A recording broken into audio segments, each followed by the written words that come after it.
Sur le radar, épisode 20. Bonjour à tous, bienvenue au 20e épisode de Sur le radar. Comme à l'habitude, je suis en compagnie de Maxime. Cette semaine, on va discuter des deux films qu'on a écoutés que j'avais recommandés. Donc, de Babysitter 2, Killer Queen, ainsi que A League of Their Own. Maxime, comment ça va? Super bien, toi? Oui, tu passes une belle semaine. Ouais, quand même. Je te dirais, j'ai pas écouté de grand chose cette semaine en dehors des recommandations, là. Mais à ta recommandation que tu avais faite sur le podcast, j'ai commencé à écouter Modern Family avec ma femme. Ouais, t'aimes ça? Puis, ouais, jusqu'à maintenant, on adore ça. C'est très drôle. Ouais, c'est drôle, puis je trouve que Modern Family, ce qui est le fun, c'est que tous les personnages sont attachants, ils ont tous un petit quelque chose. Non, c'est vrai, il y a pas un personnage qui est déplaisant, puis tu te dis, ah, lui, je suis tanné, j'ai hâte qu'on retourne à tel personnage. Tu sais, ils ont tous un petit quelque chose, puis les acteurs sont tous bons, puis charismatiques, puis sont vraiment drôles. Ouais, vraiment. Non, c'est un bon sitcom. Moi, en fait, on est en train de les réécouter, tu sais, quand on dit. Ouais. Puis ça, Ok. ça tombe bien parce que justement, la dernière, la saison 11, la dernière, elle sort comme justement à la fin du mois là, sur Netflix. Ok. Donc, Ouais, j'ai hâte de voir ça. ouais. À date, j'ai un petit faible pour Cam, Ouais, le moi chum aussi. chum de Mitchell, puis le petit Manny. Manny me fait tellement rire. Ah ouais, il est tellement artistique, là, puis gentleman. Ouais, Mais ouais, il j'aime me fait vraiment rire. j'aime bien Gloria aussi.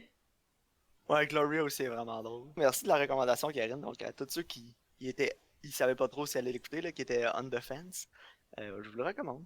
Honnêtement, Ouais, bon, ben je suis contente. une bonne sitcom. Parfait. Non, moi j'ai pas écouté grand-chose, mais justement on avait une discussion avant le podcast, puis on parlait du réalisateur David F. Sandberg, qui a récemment fait Shazam. Il avait aussi réalisé un des films de Annabelle, puis il était plus connu aussi avant avec son court-métrage Lights Out, qui ont réalisé en long-métrage par la suite. Justement, je disais que pendant la pandémie, il a sorti plusieurs courts-métrages vraiment créatifs, style horreur, sur son channel YouTube. Donc je pense que ça vaut la peine d'aller jeter un œil. Donc c'est David F. Sandberg et le nom de son channel c'est Pony Smasher. Parfait. Mais merci, Karine. Moi, je suis quand même un fan d'horreur, là, donc je vais aller jeter un œil. Ouais, ben tu me disais que t'avais vu Lighthouse, le court-métrage. Ben, j'ai vu le court-métrage, j'ai pas vu la version longue, là. Mais non, j'avais bien aimé, là. C'est vraiment, quand on dit court-métrage, c'est vraiment court, là. C'est environ 2 minutes.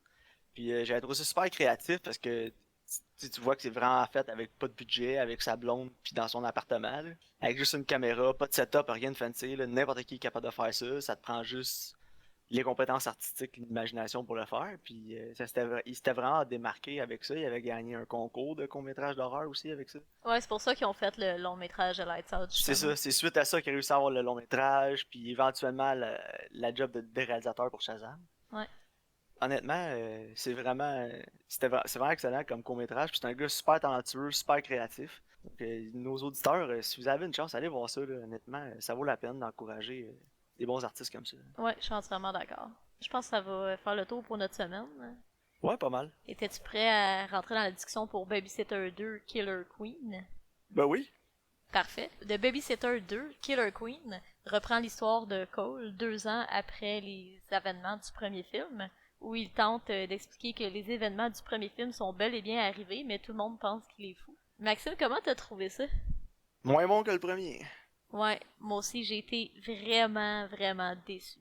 Je te dirais que pour moi, c'est tombé à plat la deuxième fois, là. Ouais, moi aussi, parce que mon gros problème avec celui-là, c'est que le premier film, il est vraiment simple et il est vraiment efficace. Tout ce qui te montre dans le premier acte revient en jeu dans le deuxième. Ouais. Puis ça se passe tout pas mal dans sa maison, puis c'est plus en huis clos. C'est vraiment une Ouais, histoire exact. qui est simple, puis qui est vraiment axée sur le fait que Cole doit vaincre ses peurs et s'émanciper de sa babysitter. Exact. Mais là, ça veut tellement être un film qui a une grosse histoire. T'sais, ils veulent tout faire plus, mais en même temps, personne n'a comme de but vraiment. Ils incorporent un nouveau personnage qui s'appelle Phoebe. Puis tu sais, c'est plus elle qui prend le devant, puis c'est plus elle qui a les scènes d'action, puis qui est plus le fun, tandis que Cole il prend plus les derrière avec elle. Fait que ça fait en sorte, je trouve que le film il tombe vraiment à plat. Ouais, non, je suis tout à fait d'accord avec toi sur tout ce que tu viens de dire. Il manquait le charme du premier pour moi, c'était vraiment l'histoire simple. Cole était plus jeune aussi, puis c'était vraiment avec la naïveté de ce jeune-là. Là, il est pas mal plus vieux, puis tu sais l'effet naïf où il est encore supposé être pur avec le sang de l'innocent, il fonctionne tellement moins bien parce que justement c'est plus un kid. Non, c'est ça. Puis aussi ce qui faisait partie intégrale du charme du premier, à mon point de vue, c'était le fait que ça se passait en huis clos dans la maison aussi. C'est ça. C'était vraiment plus contenu, c'était plus stressant, mais en même temps, c'était plus drôle aussi. Puis tous les éléments de la maison finissaient par venir en jeu. Tandis que là, je trouve que le film a quand même bien commencé, là. Je veux dire, la scène où il est avec le thérapeute slash infirmier, là, j'ai quand même trouvé très drôle, là. Ouais, ça c'est drôle. Je pense que c'est le même acteur qui était dans Get Out aussi, là, qui jouait Ouais, l'ami ouais. du personnage principal, puis il était vraiment hilarant aussi. Fait que là encore, il était vraiment très drôle. Je me suis dit, ah, ben ça va peut-être être une bonne suite. Tu sais, je crois que ça commençait bien. Puis après ça, plus ça avance, plus l'histoire est convolue, puis plus ça devient ridicule. Puis on retourne dans les mêmes tropes que le Ouais. premier. Puis je trouve que c'est là que ça a vraiment tombé à plat, là. Ouais, mais c'est vraiment le pitch du oh non, c'est arrivé encore. Ouais.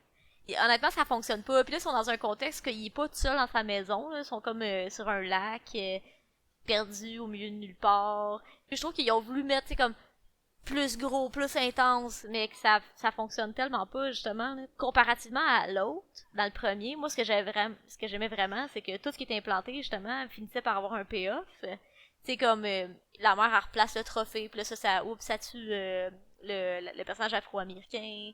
Tu sais, des affaires comme ça. Puis là, il y a rien vraiment qui est implanté qui revenait en jeu. Non, c'est vrai.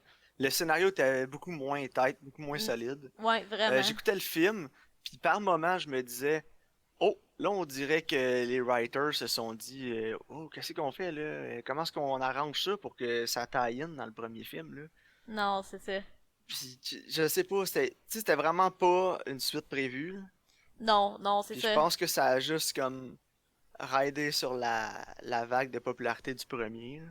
Ouais, je Puis trouve on ça voit qu'ils plate. ont eu un plus gros budget aussi pour le 2. Puis comme à chaque fois qu'on a des films à petit budget, content d'horreur, qui fonctionnent, on leur donne un gros budget pour la suite, ça tombe à plat. Non, c'est ça. Meilleur exemple, c'est les deux derniers de M. Night Shyamalan, Ouais. avec Split qui était vraiment bon, vraiment pas de budget, mais très Ah, efficace. c'était excellent. On a été faire le maximum avec chaque scène qu'on avait. Après ça, on fait Glass, qui est. Je l'ai pas fini. Tu Je sais. l'ai même pas vu. Puis c'était épouvantable. Puis tu sais, on voit que là, il y a eu des idées de grandeur. Là, on a du budget, on peut rajouter ci, on peut faire ça. Puis je comprends, tu sais, c'est excitant d'avoir du budget, là. Mais c'est pas parce que t'as 60 millions de budget que t'es obligé de tout te dépenser. Si t'es capable de le faire avec 40, ne force-toi pas à rajouter des trucs dans le film pour en remettre 20 millions de plus, là. Non, c'est ça, exactement. Là. Puis, tu sais, il y avait aussi, je trouve, il y avait plein de flashbacks qui servaient à rien. Ouais, c'était pour nous rappeler le premier film, là. Je veux dire, ils sont accessibles sur Netflix. Si je veux écouter le premier avant, me rafraîchir la mémoire, moi l'écouter, là. Puis, tu sais, aussi, je pense que le runtime, ça joue quelque chose, parce que le premier est vraiment court. C'est- Ouais, le 2 est trop long, Le là. 2, ils ont dit qu'ils ont rajouté des scènes parce qu'il était comme, ah, ben là, on va faire un film de 2 heures parce que c'est ça qu'il faut faire, tu sais. Non, moi, j'aurais pris un petit film court, rapide, drôle, énergique comme le premier, là. Ouais, moi aussi. Mais ça a commencé comme ça, tu sais. Mhm. Le début du film, j'avais vraiment des vibes du premier, puis c'était différent un peu. Ouais. Assez pour que je me dise, ah, tu sais, on va l'écouter, puis ça va tout changer. Tu sais, ça va être la même chose, mais ça va être drôle, tu sais, ça va amener une nouvelle take. Puis finalement, on se ramasse encore avec. À partir du moment où c'est écrit à l'écran, oh non, ça arrive encore, Ouais. là, le film, ça part mal, ça va mal, là, à partir de là. Non, c'est ça. Tu sais, il y avait une coupe de bonnes passes, il y a des affaires qui m'ont vraiment fait rire. Puis j'aime beaucoup le personnage de John, tu sais, le noir, là, qui était là dans le Ouais, premier moi aussi. aussi. Tu sais, Ah, il m'a fait tellement rire tout le long du film, lui. lui, je l'aime vraiment. Tu sais, j'aime son énergie, son delivery, tu sais, il est vraiment drôle. Puis honnêtement, j'étais contente parce que, tu sais, il a toffé quand même longtemps, là. Ouais. Mais, Ce que j'aimais le plus de ce personnage-là, c'était sa répartie, là. ouais, Il y avait tout le temps des bonnes répliques, puis son delivery était excellent, son comedic timing aussi. C'est le personnage qui fonctionnait le plus pour moi dans le film, là. ouais, moi aussi. J'ai un petit faible aussi pour le père de Cole, même s'il est pas là souvent. Il était Euh, épais, hein. Tu sais, le naïf, là, un peu innocent, bozo, là, je trouve qu'il l'a tellement bien, puis C'est ça vrai. fonctionne, ses scènes, ça fonctionne très bien. Ouais, effectivement. J'étais content qu'il arrive, spoiler, là, mais j'étais content qu'il arrive comme rien de mal. Non, moi non plus. Je voulais pas. Mais bon. En dehors de ça, je te dirais, L'humour, le style de McG, j'aime quand même, là, tu sais, j'ai Ouais. quand même apprécié son style qui est revenu, son style énergique, mais en même temps, c'était comme un overdose. Mais ça reste que le film il est dynamique puis il est le fun. Tu sais, comme visuellement, j'ai pas rien à dire. Au niveau de l'énergie, justement, puis la musique, tout ça, honnêtement, ça fonctionne. Sauf que c'est vraiment au niveau du scénario là, que se sont pris les pieds. Ouais, ils sont enfargés dans les fleurs du tapis. Ouais, c'est ça, exactement. Le scénario, là, ouais, tout à fait. Honnêtement, tous mes gros points, mes inconvénients, puis les trucs que j'aime pas avec le film, c'est vraiment tout le scénario. Non, c'est ça. Parce que les acteurs font un bon travail. Oh, ouais. Tu sais, une bonne énergie dans le film. Il va avoir une bonne énergie sur le set aussi. C'est un film qui est quand même le fun, mais c'est juste que c'est tellement convolu pour ce que c'est supposé d'être. Ça avait pas besoin d'être ça. Non, puis Puis c'est ça qui m'a déçu. moi aussi, je pense que c'est surtout comparativement au premier. Probablement que si j'avais vu ce film-là sans connaître le premier, j'aurais été comme ah, j'aurais trouvé ça meilleur. Sauf que là, quand je le Ouais, compare au peut-être. premier, où ce que tout est vraiment efficace, tout est simple, tout fonctionne ensemble, puis c'est comme t'as une belle boucle à la fin dessus. Là, c'est comme Puis c'est comme le syndrome de la suite non prévue, là, c'est où ça. un studio va te donner une lumière verte pour produire une suite, mais donner un deadline qui est assez court, comme ça on n'a pas le temps de finaliser puis de peaufiner le scénario, puis c'est rushé. Les producteurs se disent toujours, ouais, on s'arrangera avec ça en post-production ou pendant la production on changera le scénario. Non, c'est ça. Mais en même temps, je trouve ça ridicule cette approche-là, puis il y a beaucoup de studios de production qui ont l'air d'avoir cette approche-là parce que je veux dire, le scénario, c'est la colonne vertébrale de ton film. Là. Si le scénario est pas bon à la base, c'est difficile de faire un bon film. Là. Non, c'est ça, exactement. Fait que je comprends pas le rush de faire un film comme ça, avec un scénario super rushé pour entrer en production le plus vite possible. Je comprends qu'on veut capitaliser sur le succès du premier avant qu'il soit oublié, mais en même temps, je pense que dans 6 mois, un an de plus, il y aurait quand même eu le même hype, si on veut, autour de ce film-là. Ah ben ouais.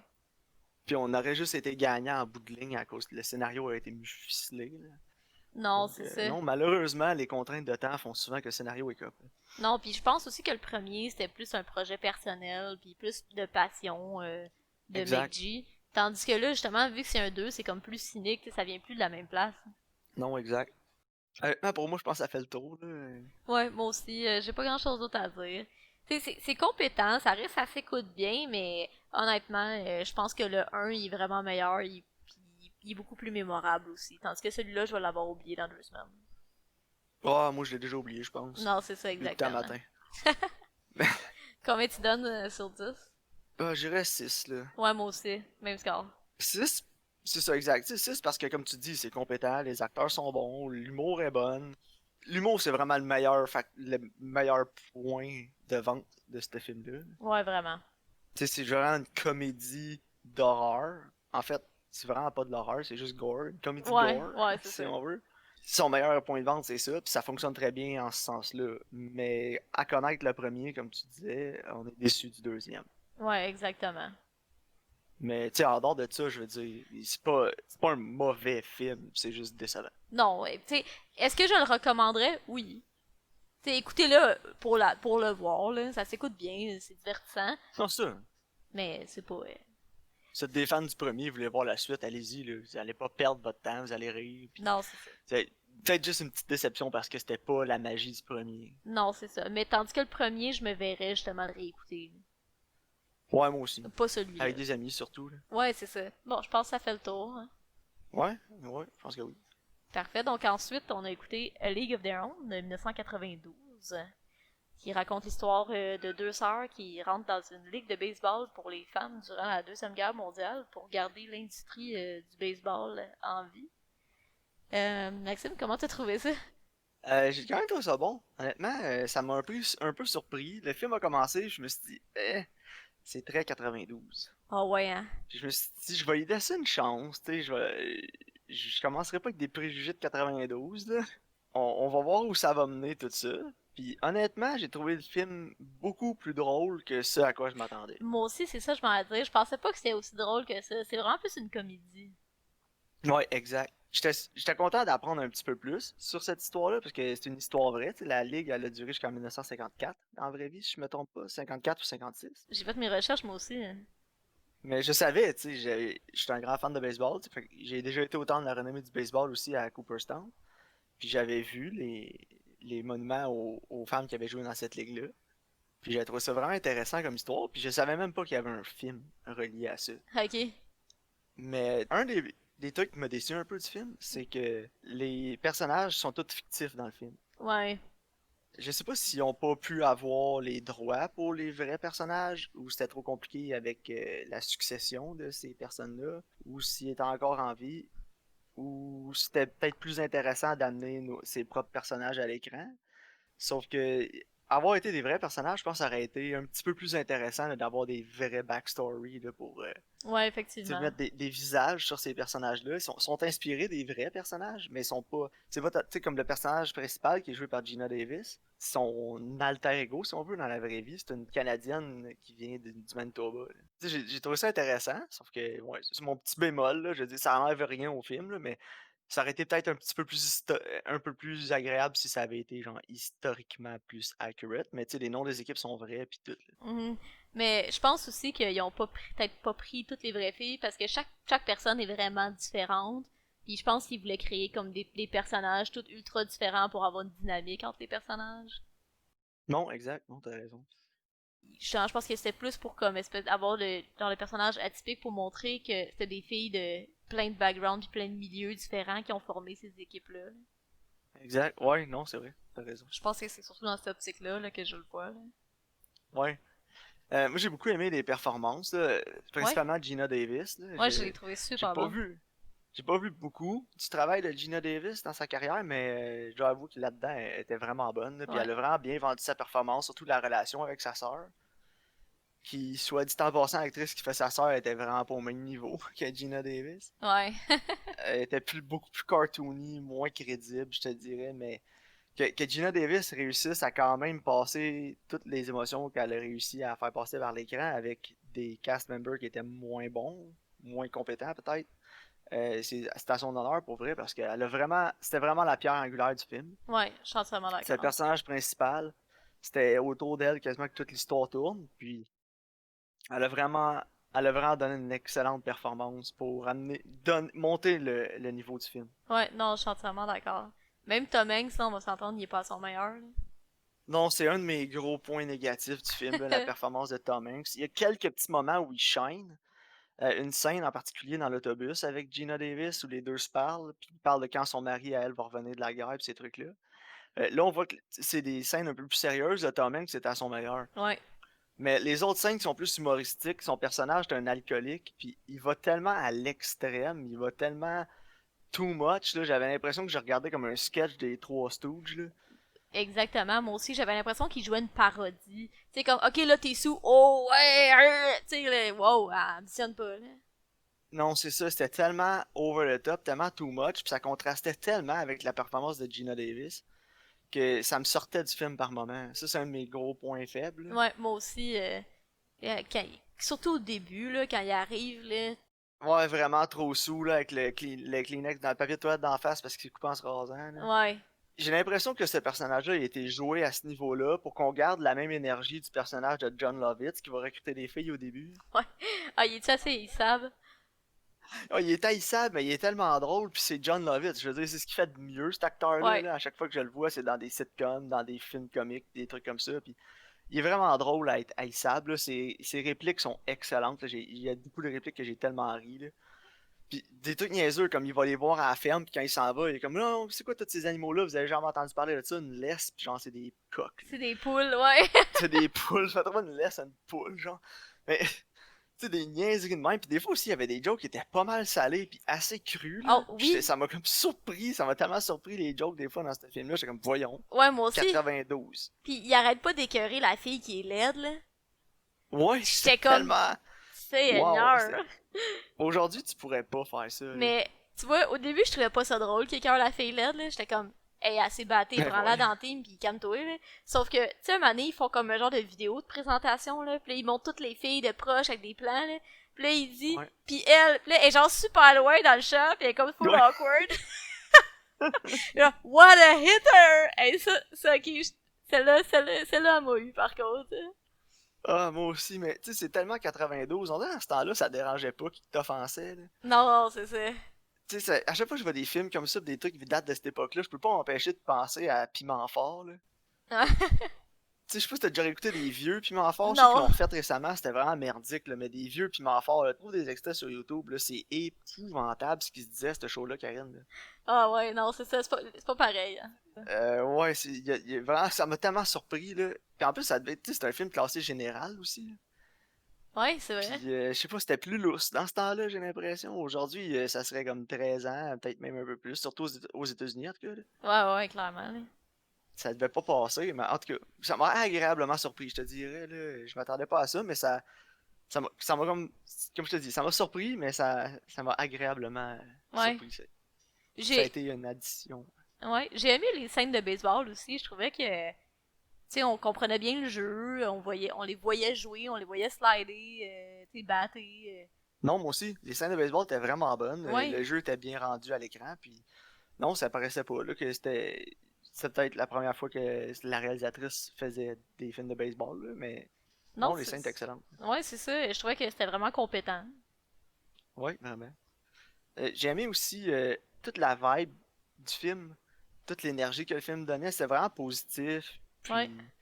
Puis ça m'a fait sourire tout le long du film. Je souriais, puis ça te met dans un bon mood d'écouter ce film-là. Non, c'est ça, c'est vraiment comme léger aussi. Là. Tu sais, Ouais, il y exact. a quelques thèmes qui sont plus sombres, là, mais c'est pas. C'est vraiment amené de manière légère, tu sais, comme justement l'alcoolisme de Tom Hanks ou Ouais, la non, c'est ça. guerre. Tout est joué pour un rire, là. C'est ça, exactement.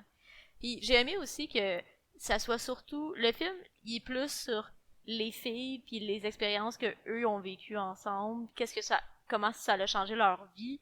Qu'est-ce que cette ligue de baseball-là a amené pour le monde. Ouais, exact. Moi, j'ai vraiment apprécié ce côté-là du film aussi. Ouais, c'est ça. J'ai vraiment aimé que ça soit centré sur ces filles-là, leur expérience, puis comment ça a changé leur vie. Ouais, moi aussi. C'est vraiment plus un film. C'est ça, c'est que tout était axé sur ces femmes-là, comment, justement, comme tu dis, ça a changé leur vie. Puis j'ai aimé aussi les jeux qu'ils ont fait avec tous les stéréotypes de la Ouais. femme de cette époque-là. Ouais, c'était Tu sais, drôle. il arrive dans la ligue, puis il faut qu'il joue avec un costume qui a une jupe, puis les filles sont comme, ah, tu sais, on pourra pas faire des lissades avec ça, voyons donc, c'est impossible. Après ça, ils s'en vont à l'école de bonne conduite, là, pour les Ouais. femmes, là, tu sais, comment préparer le thé, puis être la bonne, parfaite sa femme à la maison. Mais en même temps, ces femmes-là, c'est pas. Tu sais, la seule femme qui aurait le goût de faire ça, j'ai l'impression, c'était la personnage principale. Ouais. Mais tu sais, toutes les autres, comme le personnage de Madonna, sa meilleure amie, puis toutes les autres qui sont là, c'est pas des choses qui les intéressent, être femme à la maison, là. Non, exactement. Tu sais, les autres, ils aiment ça être sale, crotté, à jouer au baseball sur le terrain, puis j'ai trouvé ça le fun d'amener une optique que ces femmes-là existaient dans ce temps-là, parce qu'il y a tout le temps comme le stéréotype, la parfaite housewife, là. Betty Draper, là. Ah, exact, c'est ça. Non, c'est ça, j'ai vraiment aimé le clash de ce stéréotype-là, tu sais, amené dans ce Ouais. film-là, puis Ça c'était vraiment m'a. agréable pour ça. Ça m'a fait rire l'espèce de show de radio au début quand ils annoncent la ligue, là. Puis là, t'as comme la bonne femme qui dit c'est quoi qui va arriver, là, les gars, mais qui reviennent de la guerre, ça va être des filles masculines, là. Tu sais, franchement. Mais Ouais, ça mais en plus, ça représente. devait vraiment se dire à l'époque, Ah, tu ben sais. oui, ça représente bien l'époque, honnêtement, là. Mais tu sais, ça représente l'époque aussi, mais j'ai trouvé que c'était vraiment actuel aussi comme commentaire Ouais. sur. Parce qu'il y a un gros commentaire contre la société dans ce film-là, surtout de cette époque-là, là, de la façon qu'ils vivaient, puis comment ils traitaient les femmes comme si c'était des bébés qui étaient pas capables de rien faire, puis qu'il fallait laisser les hommes s'occuper de tout. Ouais, c'est ça. Tu sais, aujourd'hui, on a encore les mêmes problèmes, là, que Ah, ce ouais. soit avec les femmes, avec les droits des homosexuels, les minorités, avec tout le mouvement Black Lives Matter, tu sais, il y a vraiment de ces problèmes-là qui sont encore présents aujourd'hui. Ah, ouais, entièrement. J'ai déjà parlé aussi de la série Marvelous Mrs. Maisel. Oui. Puis, tu sais, Marvelous Mrs. Maisel, ça parle beaucoup de l'émancipation de la femme parce que justement, ça se passe au début des années 60 où justement la femme moderne elle arrivait. Puis, tu sais, le personnage de Midge au complet est une femme qui apprend à s'émanciper. Tu sais, au début, elle a sa famille, son mari, elle est femme au foyer, elle a sa petite vie tranquille, puis il arrive plein d'événements qui chamboulent, qui font en sorte qu'il faut qu'elle apprenne à sortir, puis à faire sa propre argent. Puis c'est vraiment là-dessus, même Mad Men aussi. Alors, Mad C'est Men, c'est mon Mad show Men préféré, parle là. beaucoup de l'avènement de la femme moderne. Le Ouais, personnage avec tout de... ce qui se passe avec Betty. Ben, il y a Betty, elle incarne vraiment la femme qui a les anciennes valeurs. Parce qu'elle est Oui. femme au foyer, Puis on a Peggy. c'est ça, tandis que on la compare à Peggy qui arrive, qui justement, elle avait un job, elle est indépendante, elle est Elle est fière, elle est ambitieuse. ambitieuse, c'est ça. Puis c'est justement, il y a un peu aussi de ces valeurs-là, justement, parce que les femmes dans la ligue de baseball, dans la League of Their Own, ils sont à l'avant, sont là-dessus. Oui, exact. Ils sont justement plus forte, mais tu sais, si tu regardes, Gina Davis est plus traditionnelle. Parce qu'elle, elle attend son mari revienne parce qu'elle veut avoir sa vie avec ses enfants, elle veut prendre ça tranquille. Mais il y a d'autres femmes dans cette ligue-là qui disent je retournerai pas à ma vie d'avant. Là. Tu sais, Ah non, ils veulent rien Madonna, savoir. même sa sœur à Gina Davis, à la fin, elle dit tu sais, je vais rester ici, je vais me trouver une job. Puis c'est correct aussi parce que dans le fond, à travers le film, son arc, c'est faut qu'elle apprenne justement à vivre sa propre vie et au lieu d'arrêter d'essayer d'être sa sœur. Exact. Non, honnêtement, je pensais pas qu'on avait une bonne discussion Ouais, non, moi à non ce plus, point-là. on est. Mais c'est un film qui nous a parlé, je pense, hein? Ben ouais, hein, plus qu'on imagine quand on te dit j'ai écouté A League of Their Own. Non, c'est ça, mais honnêtement, c'est un excellent film avec un super beau message, un bon impact aussi. Ouais, Il mériterait, je pense, d'être revu aujourd'hui par plusieurs générations, juste ouais, pour montrer un peu d'histoire, puis de montrer que, tu sais, dans ces années-là, en 92, on a fait un film sur ce sujet-là, dénonçant le traitement de la femme dans ces années-là, qu'on le réécoute en 2020, puis qu'on se dit, ça a-tu vraiment changé? ouais, ouais. Tu sais, il y a des choses qui ont changé, mais je veux dire, les femmes sont encore en général moins payées que les hommes pour les mêmes jobs, puis Non, c'est vrai. Ils sont souvent plein de trucs comme ça. discriminés aussi pour des postes. Ouais, exact, là. Puis en tout cas, je veux dire, ça change un peu, mais il y a encore du chemin à faire. Non, c'est ça. Dans d'autres sphères aussi, là. Donc, non, je trouve ça intéressant, mais pour mes Mais, aspects négatifs, ouais, vas-y. ouais, ben, je vais juste dire, je pense aussi que League of Their Own, c'est un film qui, même si, justement, dans mes aspects négatifs, que c'est plus caricatural, c'est quand même un produit de son époque, là, quand on parle des années 90 au niveau de la réalisation. Mais je pense que le message puis le sujet reste assez intemporel qu'aujourd'hui, ça se réécoute assez facilement. Non, exact. Alors, c'est ce que j'ai trouvé aussi, tu sais, pour faire un parallèle avec Bugsy de la semaine dernière. Ouais, C'est bon qu'on a écouté les deux films des une années semaine après l'autre, là. 90. Mais on voit la différence. Puis, tu sais, au niveau de la réalisation, puis de la tonalité, les couleurs, puis même le son, puis tout, tu sais, Bugsy, c'est vraiment similaire à League of Their Own. Effectivement. Ça a probablement été même shoté avec la même caméra, là. Ouais, sûrement, là. Mais, mais je veux dire, les qualités de League of Their Own font que ces films-là est encore écoutable aujourd'hui, tandis que Bugsy, vraiment pas, là. Mettons qu'aujourd'hui, si tu voudrais montrer League of Their Own à tes enfants, sûrement qu'ils aimeraient ça. Ouais. Un peu comme Stand By Me. Ouais, exactement, comme qu'on avait dit. Mais non, je suis vraiment content d'avoir écouté. Tu sais, mes petits négatifs, peut-être, j'ai trouvé que le film était un peu long vers la fin, là, Ouais, moi aussi. quand on a toute la chicane entre les deux sœurs, puis après ça, tu sais, j'ai l'impression qu'on s'approchait plus de la fin, là, on embarquait dans le dernier acte, mais j'ai trouvé qu'il y avait un drag là, vers la fin, là. Ça aurait peut-être pu être un peu plus court. On avait pas. Il y a beaucoup de drama un peu dans ce Ouais. troisième acte-là, que Ouais, peut-être puis on aurait pu se passer un le peu. rythme est plus lent aussi, là, tu sais, ça ralentit, là. Ouais. Tu sais, quand il arrive là-bas, il commence à s'entraîner, il s'habitue l'un à l'autre, il commence à développer la ligue. Le rythme est vraiment là, c'est Mhm. accéléré, ça pick up, ça va vite, ça va vite. Ouais, il y a plein de Après ça, t'as la péripéties, chicane. tu Ouais. sais. Là, t'as la chicane avec les deux sœurs, l'autre est échangé. Ça apparaît plus long parce que justement, le film était vraiment accéléré avant, puis c'était toute leur saison. Puis là, enfin, ça se ralentit, puis il reste quoi, deux parties? Ouais, c'est ça. Puis aussi, juste au niveau du rythme, au niveau comme des cotes, les plans sont plus longs, la musique est plus lente. Parce que justement, Non, exact. veut pas, la thématique, l'ambiance devient un peu plus lourde, donc le film ralentit. Sauf que je pense que c'est le fait de le mettre, de le juste poser avec les deux premiers actes qui sont effrénés, énergiques, que là, whoop, tu sais, on a plus une rupture de ton. Ouais, on s'essouffle un peu vers la fin. C'est ça, exactement. Mais sinon, en dehors de ça, je veux dire, le film est extrêmement compétent. Ouais. Comme on parlait, les performances sont majoritairement positives. Il y a quelques petites dods, là, un peu comme Tom Hanks. Là, mais bon, je pensais jamais dire Tom Hanks, c'était le point faible du film. Non, moi non plus. Mais bon, fallait voir un film de 92 pour voir ça. Mais on peut avouer que Tom Hanks, après, il a vraiment Il a amélioré pick son up. jeu, là. Ouais, vraiment. Ouais. Avec Après Forrest ça, il avait fait, Gump. après ça, il a fait Philadelphie, Forrest Gump. Ben, après, il est devenu la légende Tom Hanks. C'est ça, The Man, Castaway. The Man, The Myth, The Legend, Tom Hanks. Donc pour moi, ça conclurait la discussion de Ouais, League of Their Own. ouais, moi aussi. Je pense que. Sur 10, j'irais avec un 7.5. Ouais, moi aussi. Au début, je pensais à un 7, mais avec notre discussion, je pense que ça a élevé un peu le film dans mon opinion. C'est drôle, moi aussi. Cette semaine, on a les mêmes ratings. C'est très drôle. Ouais, Ah, exactement, c'est vrai. D'habitude, on a une petite différence. C'est jamais une grosse différence, là. Je pense pas non. qu'on a jamais eu un film que les deux, on s'est ostiné, là, que j'ai donné un 2 ou que t'as donné un 8 ou l'inverse, là. Avant qu'on passe aux recommandations, je voulais savoir, pour... j'avais commencé, pas une série, là, mais j'avais commencé un petit peu un segment où on se présentait, où on parlait un petit peu plus de nous pour Ouais, ouais. se présenter aux auditeurs. Je voulais savoir, c'est quoi le premier film que tu as vu qui t'a fait vraiment tomber en amour avec le cinéma? C'est pas nécessairement le premier film que tu as écouté, Ouais, non, mais ça, je juste m'en un souviens film qui a pas. eu un impact sur ton amour du cinéma puis qui t'a donné envie de découvrir d'autres styles de films puis de découvrir le cinéma plus au sens plus large.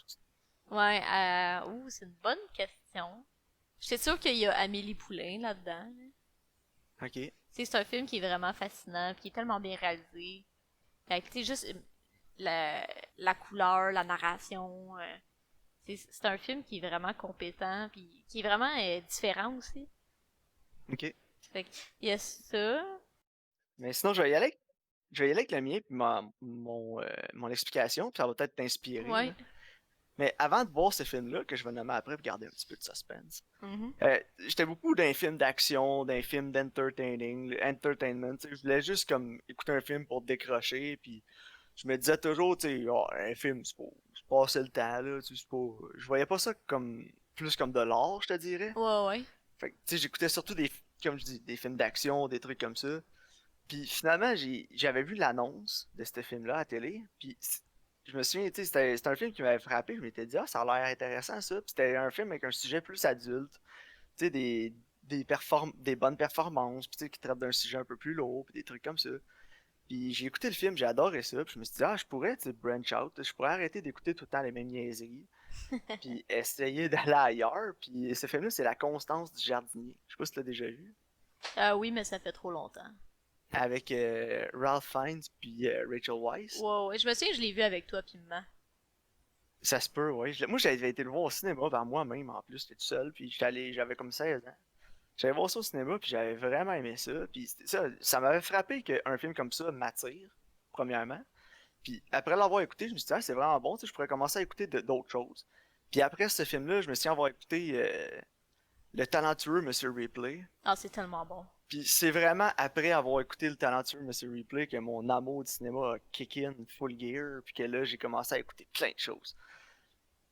Mais ouais, non, c'est l'effet que Talented Mr. Ripley a eu sur moi. Il est tellement venu me chercher là, dans mon corps. Là, Ouais, après avoir écouté ce film-là pour la première fois, surtout plus jeune, j'étais shaké. Là. ouais. Puis je m'étais dit, mon Dieu, un film peut faire ça. Tu sais. Moi, C'est pas j'ai. juste comme pow pow, ça explose, c'est le fun. Non, c'est ça. J'aime beaucoup Gattaca, personnellement. Ok. T'as-tu déjà vu? Non, j'ai jamais vu Ah, c'est Gattaca. C'est avec tellement Christian bon. Bell, hein. C'est Hmm, Christian Bell ou c'est non. Ah non, c'est Ethan Hawke. Ethan Hawke, Jude Law, puis Uma Thurman. C'est ça, Jude, là. Il me semble qu'il y avait un acteur britannique là-dedans. Jude. Ouais. Parce que Gattaca, c'est comme un film de science-fiction, mais qui est aussi extrêmement philosophique sur la condition humaine, où ce que l'humain s'en va avec la science, mais c'est aussi sur le fait de réaliser tes rêves puis aller à la poursuite de tes objectifs. Puis moi, c'est un film qui vient vraiment beaucoup me chercher personnellement. Hein.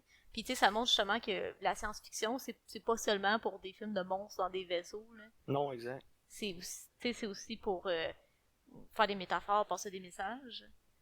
Puis ouais, je te dirais Gattaca, c'est un des films qui est très, très influençable. Là. Puis sinon, Ok. j'ai vu au cégep, quand j'étudiais en cinéma, j'ai écouté 2046 de Wong Kar-wai. Puis Ouais, Wong Kar-wai. moi, c'est un de mes films Ok. favoris, là. 2046, c'est de la poésie à l'écran, là. C'est absolument magnifique. Ouais. Fait que je te dirais, In the Mood for Love. In the Mood for Love est vraiment bon. C'est pas 2046, c'est la suite. Moi, personnellement, j'aime mieux 2046, mais c'est beaucoup plus poétique. C'est beaucoup plus métaphorical. Mais In the Mood for Love, par contre, c'est un excellent drame sur les relations humaines. Mais tu sais, c'est pas. Je vous les recommanderais, mais honnêtement, je sais pas où les trouver. Non, il doit y avoir un Criterion. Ouais, Euh, Chunking Express aussi est super bon. Mais bon.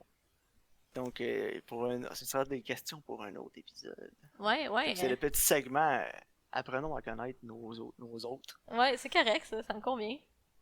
Donc, pour les recommandations, mon film le plus récent, on en avait parlé un peu avant sur le podcast. Je ferai pas la petite question parce que Karine le savait déjà. Ah ah. Euh, mais c'est The Devil All the Time, qui est une nouveauté sur Netflix, présentement disponible, avec une bonne brochette d'acteurs. Puis, je connais absolument rien du film. J'ai pas vu les bandes annonces, j'ai pas lu le synopsis, rien. Donc, je peux pas vous dire c'est quoi le sujet, c'est à propos de quoi. Juste, je vais y aller complètement aveugle, puis découvrir le film, puis j'ai hâte de vous en redonner des nouvelles. Ouais, moi aussi, j'ai même pas lu le synopsis, mais j'ai vu justement qu'il y avait Robert Pattinson, Tom Holland. Fait que j'ai bien hâte de voir ça. Puis, pour mon plus vieux film, qui Ouais, est aussi sur Netflix, ça date de 2001, ok. puis c'est un film d'espion. Est-ce que tu es capable de deviner un peu avec ça? 2001, un film d'espion. Ouais. Euh, Non, c'est un film d'espionnage, là. C'est-tu Tinker Tailor Soldier Spy? Non, ça c'est Non, ça 2011. c'est 2011. Ouais. Il y a Brad Pitt dans le film. Brad! Oh, le C'est pauvre pas Brad. Mrs. and Madame Smith toujours, là. C'est pas un film d'espion, ça. C'est Ben, une unité d'action, c'est pas pareil. c'est. Non, ça c'est un film sérieux d'action, là. C'est pas. Je sais pas. Il y a Robert Redford aussi dans le film. Mais là, tu vois, j'ai le googler, pis c'est Spy Game. Mais j'ai triché. Exact! Donc, Spy Game 2001, je l'ai vu il y a très longtemps, je me souviens même pas de l'histoire. Mais si je me souviens, c'est deux agents de la CIA. Puis j'avais beaucoup aimé, si je me souviens bien, le film. Donc j'étais dans le mood pour un film d'espionnage un peu plus sérieux. C'est pas une mission impossible là, avec des cascades, Ouais, c'est vraiment quelque chose de réaliste. Donc je ouais. me suis dit Spy Game, on va y aller pour ça. Parfait. Ah, ben, je suis contente parce que je l'ai jamais vu. Non, ben, il y a beaucoup de gens qui l'ont pas vu, puis il y a beaucoup de gens qui savent même pas que ce film-là existe. Genre un film d'espionnage des débuts 2000 avec Brad Pitt, what? Ah, mais je suis contente. Puis, je vais donner un spoiler pour la semaine prochaine, si vous voulez prendre de Ok. l'avance. Ma nouveauté, ça va être Invisible Man sur Crave. Oh! Est-ce qu'on va aimer? Est-ce qu'on va détester? Est-ce qu'on va le tracher? J'ai hâte Ouais, de savoir. je sais pas, mais les critiques étaient relativement bonnes. Là, j'ai vu qu'il l'avait mis, puis honnêtement, je suis quand même intriguée, donc si j'ai le temps, je vais Ouais, moi l'écouter aussi. aussi cette semaine. Mais je suis un grand fan d'Elizabeth Moss, surtout à cause de Mad Men qu'on parlait Ouais, tantôt. Peggy, justement. Puis c'est tellement une bonne actrice, elle est tellement bonne pour amener beaucoup d'émotions à l'écran, au travers de l'écran, puis te faire sentir. À vendre son personnage est incroyable. Mais bon, donc ça va être tout pour cette semaine, je pense. Ouais. J'espère que vous avez apprécié, puis on se revoit la semaine prochaine. Oui, merci beaucoup de votre écoute. Merci, au revoir.